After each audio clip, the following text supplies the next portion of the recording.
Look at that eye. Did you notice how he's not just looking at the house? He is looking at me. He isn't waiting for the feeder to magically refill.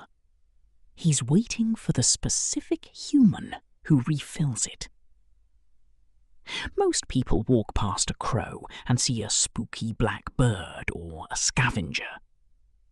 But what's actually happening here is much more unsettling. And honestly, incredible. This bird has been watching me for months. He knows my routine. This is the American crow, the bird that scientists are now calling the feathered ape. If you think that sounds like a stretch, look at the math. Their brain-to-body ratio is actually rivaling that of the great apes. We're talking about a creature that doesn't just survive on instinct, it thrives on cognition. They use tools, they solve complex puzzles, and they are one of the only species on Earth that can recognize individual human faces. See that bill? It's a multi-tool. It can crack a walnut, flip a stone for grubs, or delicately carry a gift to a human it likes. But the most powerful part of the crow isn't its beak, it's its memory. Researchers have found that crows don't just see a person, they see you. They are building what's called a reputation map of every single human in their territory. So, if you've been wondering why the crows in your yard seem to treat you differently than the mail carrier, there's a very specific, scientific reason for that. Now, look at what happens when they don't like someone. This isn't just noise, it's a broadcast. Here's the crazy part.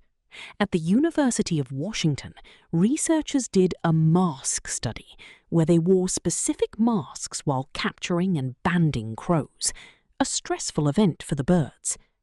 Years later, when different researchers who had never met these crows put on those same masks and just walked through the area, the crows went absolutely wild. They scolded, they dive-bombed, and they recruited other crows to join the harassment of the bad face. Did you notice I said years later? That's the no way part. The crows who were originally caught taught their children and their neighbours that specific face was a threat. Crows that weren't even born when the study started knew to hate that mask. This is learned, transmitted cultural knowledge. Every time you step into your yard, you are being scanned. If you've ever chased them away or made a loud noise, that information has potentially been shared with the entire local crow community. You don't just have a reputation with one bird, you have a reputation with the neighbourhood. Watch this social dynamic. Crows aren't just loners, they live in incredibly complex family units. Crow pairs usually mate for life, and their kids, called helpers, often stay home for up to 5 years to help raise the new babies and defend the yard. This is why their information network is so efficient. When a crow family learns that the person in the blue house puts out unsalted peanuts at 8 a.m., that info is an inheritance passed to the next generation. Now, watch what happens when you build a positive relationship. Crows develop what researchers call anticipatory behaviour. In one study, crows were found to anticipate their caretaker's arrival up to 12 minutes before she even appeared. They weren't reacting to the sound of her door, they had memorised her schedule. If you are consistent and calm, they move you from the unknown threat category to the reliable safety signal category. Once you're in that safe file, they will stay on the branch while you fill the feeder, whereas they'd bolt the second a stranger stepped onto the porch.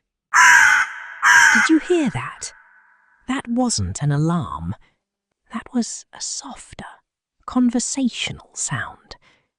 Crows actually have regional dialects. Groups of crows in different areas have slightly different versions of their calls. It's basically a local accent. If a crow moves to a new neighborhood, the locals can actually tell it's an outsider just by how it sounds. Now, watch what happens when they find food. They don't just eat it, they discuss it. When a crow finds a reliable human, they communicate that location to the rest of the group. They are literally talking about your yard. If you've ever felt like more and more crows show up every week, it's because the review of your property in the crow community is 5 stars, and the word is spreading. If you've ever found a weird object sitting on your railing or near your feeder, do not throw it away. This is one of the most extraordinary things in the bird world. Researchers have confirmed that individual crows will leave gifts for humans who feed them regularly. We're talking about buttons, beads, bits of wire, and colourful glass. It's not a random accident. They are intentionally placing these items in spots where the human appears. It's a reciprocal exchange, a wild animal saying, "I see you, and I appreciate this." Look at this. This is a famous study from Cambridge University. This crow was given a tube of water with a treat floating out of reach. Without any training, the crow figured out that dropping stones into the tube would raise the water level. But here's the kicker. They chose the large stones over the small ones because they understood that larger stones displaced more water. They weren't just guessing. They were using causal reasoning to solve a physics problem. The bird on your fence post is literally calculating displacement while he waits for his peanut. So, the next time you see a crow, remember, you're not just looking at a bird. You're looking at a neighbour who has assessed your gait, your face, and your reputation, and has likely told his kids all about you. The best way to get on their good side? Unsalted peanuts in the shell. Just leave them in the same spot at the same time every day, and watch how that bird's behaviour shifts from vigilant to waiting for a friend. What about you? Have you ever had a crow leave you a gift or start waiting for you at the door? Drop your crow stories in the comments. I love reading them, and I respond to as many as I can.